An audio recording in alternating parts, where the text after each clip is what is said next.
Los pastores Rafael y Adriana Lemes nos enseñan paso a paso los tesoros de las Escrituras. Descubriremos cuánto nos ama Dios y qué ha ganado para nuestro beneficio. Este programa es patrocinado por nuestros amigos, miembros y socios de Iglesia Palabra Pura y Blaze Ministries International.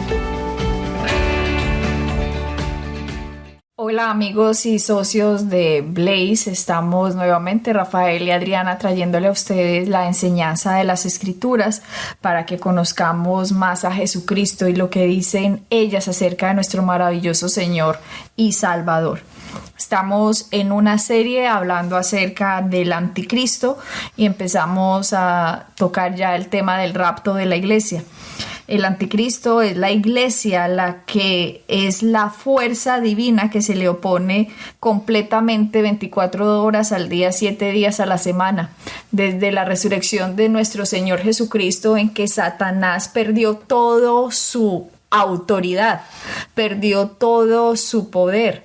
Prácticamente Jesucristo le aplastó la cabeza. Se cumplió la profecía, Rafael, de que le había dicho Dios a Satanás, la simiente de la mujer. En el momento que estaban en el jardín del Edén, le dijo: la simiente de la mujer te va a aplastar la cabeza. Y eso fue lo que sucedió en la cruz, en el monte Gólgota. Es interesante saber que en el monte Gólgota es conocido también porque allí fue donde se enterró, Rafael, la cabeza de Goliat. Increíble, ¿no? El rey David, cuando le cortaron la cabeza al que se le estaba oponiendo a Israel, fue enterrada en el monte Gólgota, y es en ese monte Gólgota donde la representación, la figura del Antiguo Testamento que nos estaba mostrando cómo se le cortaba la cabeza a Goliat, en este monte Gólgota se estaba haciendo lo real, que es Cristo pisoteando y aplastándole la cabeza a Satanás a través de la cruz de Cristo. Qué impresionante la Biblia, cómo se va haciendo real cada vez que entendemos lo que nos decía Hebreos del Antiguo Testamento, que esos eran figuras de lo real, no figuras porque no hubieran pasado, sino que su significado profundo y trascendental estaba expuesto en lo que Cristo iba a hacer. Y en este momento en el monte Gólgota se le había aplastado ahora la cabeza a Satanás con el sacrificio de Cristo. Exactamente, lo que pasó en aquel entonces con David, lo leemos ahora en Cristo en Colosenses 2, en el versículo 15, dice: y despojando los principados y a las potestades, los exhibió públicamente, triunfando sobre ellos en la cruz. Imagínate, Rafael, Jesucristo triunfó sobre el reino de las tinieblas, diciendo: ahora los seres humanos no tienen una deuda con mi Padre Dios, porque yo he cumplido la deuda y la paga del pecado fue sobre mí, para que ahora mi Padre sea justo en perdonar al hombre, en que me acepte a mí, porque yo he pagado por él. ¡Qué maravillosas noticias! ¡Qué impresionante lo que logró Cristo! Satanás saber que ahora no podría tener control sobre ningún humano si un humano entendiera estas verdades, Rafael. Y lo único que le quedaba ahora era: pues engañemos al ser humano para que no entienda estas verdades, que no acepte a su Salvador, y aunque el Salvador le haya ofrecido la gracia, el ser humano no la reciba, porque yo lo voy a engañar. Imagínate el truco que le ha funcionado también, en que el hombre está tratando ahora de agradar a Dios por otros medios diferentes de Jesucristo. Y la misma palabra nos dice: es imposible agradar a Dios sin fe. ¿Sin fe en qué? En el Hijo de Dios, en Jesucristo, en lo que logró Él por la humanidad. Es imposible. O sea, Dios mismo nos dio la solución a través de Jesús. El ser humano solo tiene que recibir la solución. El trabajo difícil lo hizo Él. Nosotros simplemente tenemos que recibirlo, así como tú lo estás diciendo. Simplemente recibir aquello que Dios ya ha hecho. Así que ¿por qué tratamos de nosotros hacer lo que Él ya hizo? ¿Por qué tratamos de trabajar y ganar lo que ya Él ha conquistado por cada uno de nosotros? Cuando simplemente tenemos que humillarnos en ese caso, es decir, no hay nada que yo pueda hacer, simplemente recibo. Y ese es el engaño de Satanás, Rafael, que busquen otros caminos, que busquen otras formas, que busquen otros nombres, que busquen otras verdades que no se puede decir que son verdades, porque cualquier cosa que se oponga a la palabra de Dios es mentira. No, la palabra dice, mi palabra es verdad. Y también dice, el que no está conmigo está contra mí. Por lo tanto, todo lo que no está a favor de la palabra está en contra de la verdad y por lo tanto lo haría una mentira. Y Satanás, sabiendo, me destruyó Cristo. Lo que tengo que hacer ahora por los humanos es que no entiendan lo que hizo su Salvador por ellos. Y ha tenido éxito, porque muchos están engañados y muchos están confundidos. Pero la iglesia se tiene que levantar, y la iglesia siempre ha estado. Desde que Jesucristo resucitó, han habido hombres y mujeres alrededor del mundo trayendo la palabra de Dios. Y digo hombres y mujeres porque los ángeles no están autorizados a hablar la palabra de Dios en la era de la iglesia. Y eso es algo que mucha gente no lo sabía, porque no ve la palabra, que es la iglesia la que lleva su mensaje. Y por eso han sucedido, en medio de estos engaños, Satanás se disfraza como ángel de luz, y digamos eso fue lo que pasó en el 600, después del 650, menos del 650, cuando a Mahoma se le aparece dizque el arcángel Gabriel, y el arcángel Gabriel le dicta un libro a Mahoma, que es el libro de el Corán. En el libro del Corán, miren cómo empiezan las sutilezas de Satanás. Yo lo leí ya hace varios años y me impactaba cómo aparentemente tiene semejanzas con la Biblia, pero lo que no es conmigo es contra mí, dice la palabra. Y en el libro del Corán dice que Abraham tenía una esposa y que la esposa se llamaba Agar, y que Abraham tenía una esclava y que la esclava se llamaba Sara. Completamente opuesto, ¿no? Completamente opuesto a la palabra. Y así Rafael, por un supuesto ángel, que el arcángel Gabriel, que se le apareció contradiciendo las escrituras, ha formado este movimiento tan impresionante solo con una mentira, el poder de la mentira, que la gente no sabe que está engañada.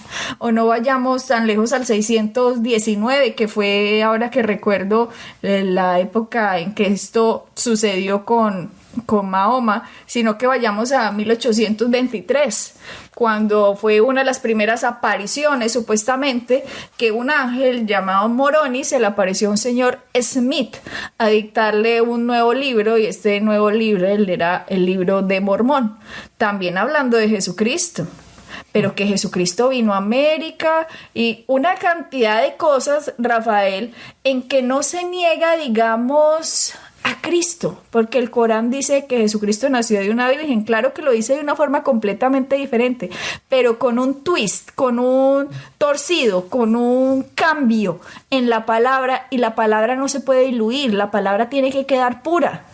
Y ese ha sido el éxito. Claro, el enemigo, Adriana, del enemigo, ¿no? Sí, el enemigo no te va a decir una mentira que tú digas, eso no puede ser. El enemigo simplemente va a coger una verdad y darle un twist, como tú dices, darle una vuelta que sea muy sutil, que suene verdad, pero realmente no lo es.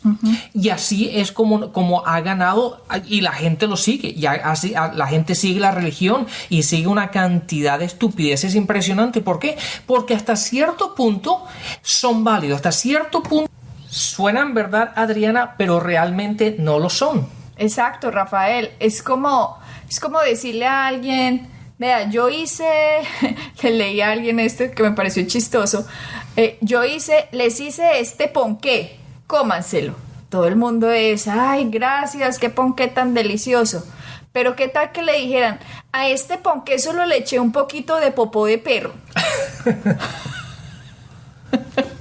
¿Quién se lo va a comer, Rafael? Nadie se lo va a comer, porque a nadie le gusta un ponqué con un poquito de popó de perro. ¿Por qué? Si es nada más el 2%. El otro 98% es no, bueno. No, yo quiero el ponqué solo. Yo no lo quiero con popó de perro. Pero hay mucha gente comiéndose este ponqué adulterado de Jesucristo y no entienden las verdades profundas del Evangelio de Jesucristo. Entonces, Rafael, lo que logró Jesucristo, lo que logró es apoteósico, y la única forma de Satanás atacarlo es: engañemos, traigamos un twist, traigamos un torcido, diluyámosle la palabra a tal punto en que el ser humano no entienda la obra de Jesús. Ahora, la pregunta es lo que nos tenemos que preguntar es esto: ¿por qué Satanás puede darle un toque diferente a las Escrituras y engañarnos?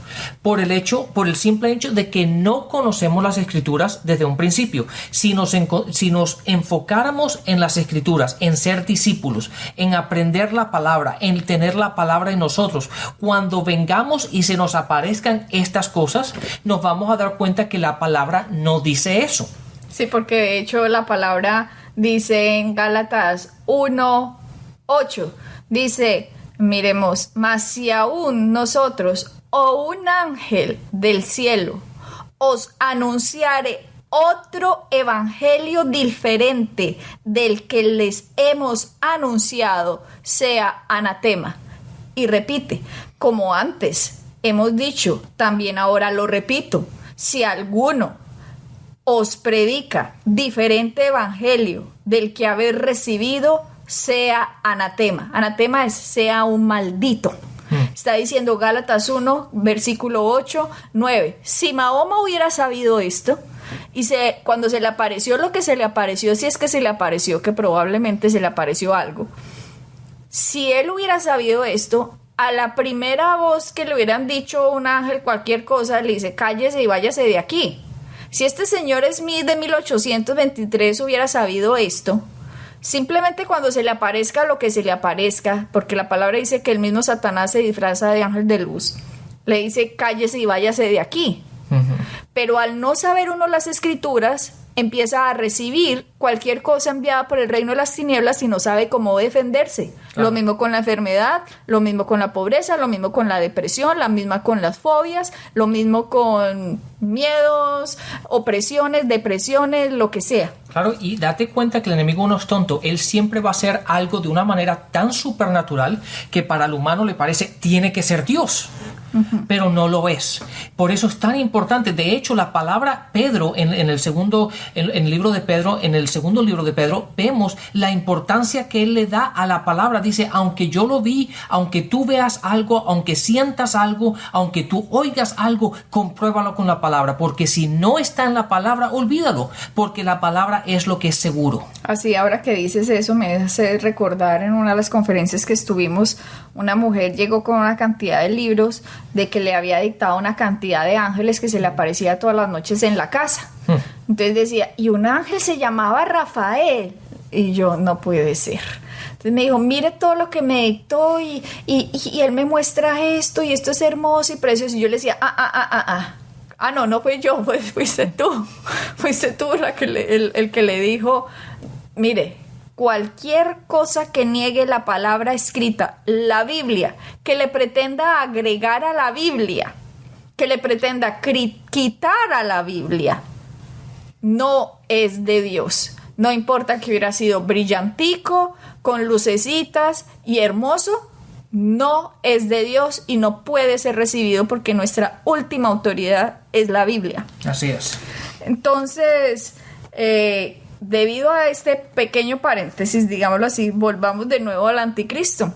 El anticristo, Satanás, no ha podido manifestarse completamente. No ha podido manifestarse, porque mentira sí se ha manifestado, pero el hijo de perdición, el anticristo, el que va a llegar a tomar posesión de autoridad en algún momento de la historia, que va a ser después del rapto de la iglesia, porque ahora 24 horas al día, 7 días de la semana, la verdad está saliendo a través de la iglesia. La verdad de lo que hizo Cristo, la verdad del evangelio de Jesucristo, de lo que Él ganó, logró, consiguió por la humanidad a través de su muerte, de su resurrección. Vimos en nuestro programa pasado, como primera de Tesalonicenses, Pablo nos decía del rapto, que íbamos a ser arrebatados los que estaban durmiendo, primero iban a resucitar y luego nosotros los que estuviéramos íbamos a ser arrebatados juntamente con ellos en las nubes cuando el Señor Jesús descendiera por nosotros y nos tomara con Él en las nubes. Este descenso de Jesús no es a la tierra, por favor, tengamos eso claro. El rapto de la iglesia se da de un descenso de Jesús hasta las nubes. Y este es uno de los raptos que la iglesia, que la palabra nos muestra. Han habido más raptos y vamos a estudiar ahora sobre el rapto de la iglesia, sobre el rapto, sigo diciendo rapto de la iglesia, sobre el arrebatamiento. Rafael y los oyentes, pónganse a pensar, hasta ahora, ¿cuántos arrebatamientos o raptos se han habido? Porque muchos dirán, sí, han habido más. ¿Cómo así? Yo no sabía esto. Entonces, miremos qué dicen las escrituras. Adriana, la palabra habla de 7. Pero de 7 raptos, Rafael. 7 raptos. Y hasta el tiempo de hoy, hasta el día de hoy, solamente han habido 3. Ok, o sea, entonces, que faltan 4 raptos. Faltan 4. ¿Cuál es el primero? No, espere un momentico, porque con lo que usted acaba de decir, eso va a ser noticia bomba para muchos. Porque muchos solo tenían la idea del rapto de la iglesia. Pero no sabía que habían más raptos o que habían habido más raptos. Entonces empecemos a mirar antes del rapto de la iglesia qué ha pasado y después miremos qué va a pasar después del rapto de la iglesia. Bueno, en los 2 primeros los encontramos, de hecho el primero, llamamos uno por uno. El primero lo encontramos en Génesis, en el capítulo 5, en el versículo 24, es el rapto de Enoch. Génesis 5, en el versículo 24, si lo encuentras para que se los leas a los oyentes. Capítulo 5, verso 24. Dice el 23, está hablando de Enoch, fueron todos los días de Enoch 365 años. Caminó pues Enoch con Dios y desapareció porque le llevó Dios. Wow, dice la palabra que Enoch desapareció porque le llevó. O sea que el primer arrebatamiento, desaparecimiento, el primer rapto ocurrido que nos deja ver las escrituras sucedió en el capítulo 5 de Génesis, en el versículo 24 versículo 24, y fue Enoch. Ahora vayamos al segundo. El segundo lo encontramos en Segunda de Reyes, en el capítulo 2, en el versículo 11, y este es el rapto de Elías. Segunda de Reyes, capítulo 2, en el versículo 11. Capítulo 2, versículo 11 dice: y aconteció que yendo ellos y hablando, he aquí un carro de fuego con caballos de fuego apartó a los 2, y Elías subió al cielo en un torbellino.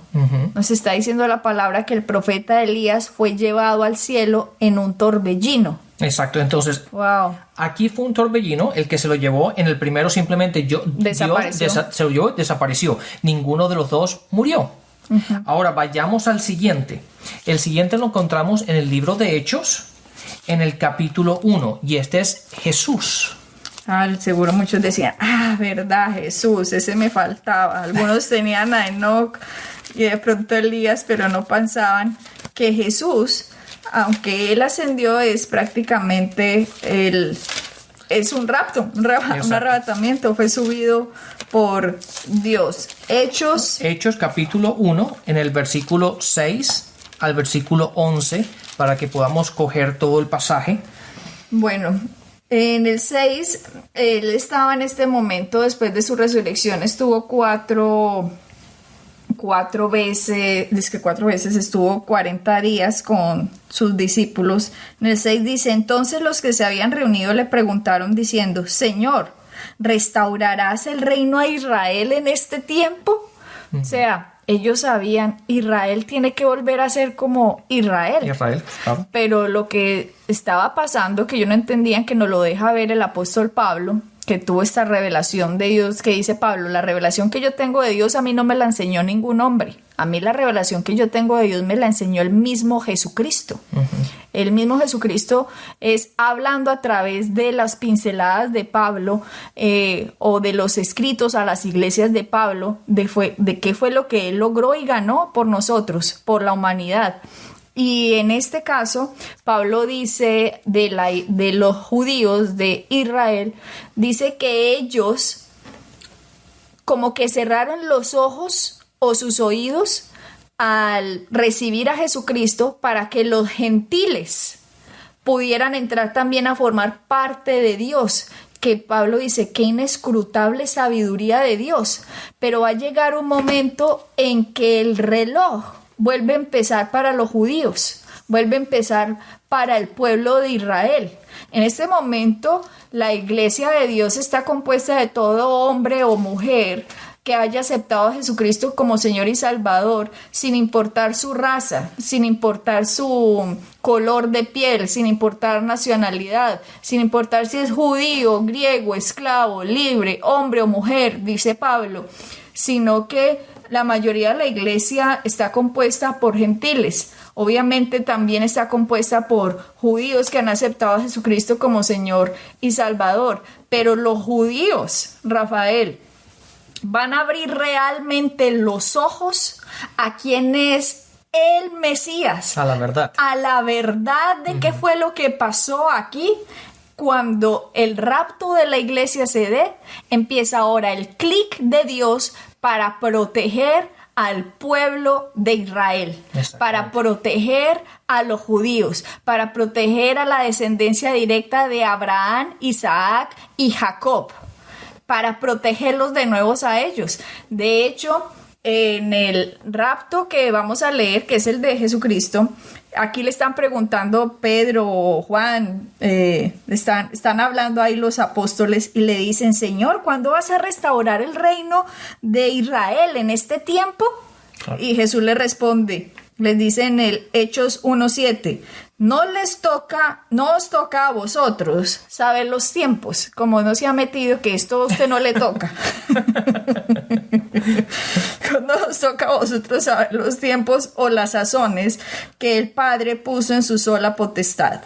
Pero, como lo que a usted sí le corresponde, recibiréis poder cuando haya venido sobre vosotros el Espíritu Santo y me seréis testigos en Jerusalén, en Judea, en Samaria y hasta lo último de la tierra. O sea, les digo, esto no es para los judíos solo, mis queridos. Esto es para el planeta entero lo que yo acabo de hacer.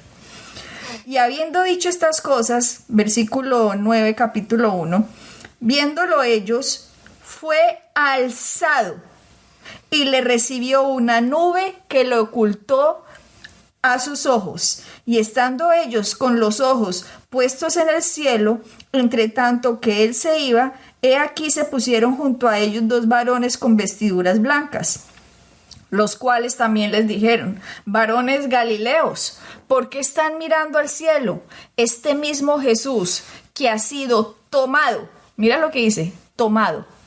Dice el versículo 9, capítulo 9, versículo 9 dice, fue alzado. Versículo 11 dice, tomado. Este mismo Jesús que ha sido tomado de vosotros al cielo, así vendrá como le habéis visto ir. Wow. Ese es el tercero. Ese es el tercero. Entonces el primero fue arrebatado, o fue tomado. No, fue tomado, sí. Dice que desapareció. Desapareció, perdón. El primero desapareció.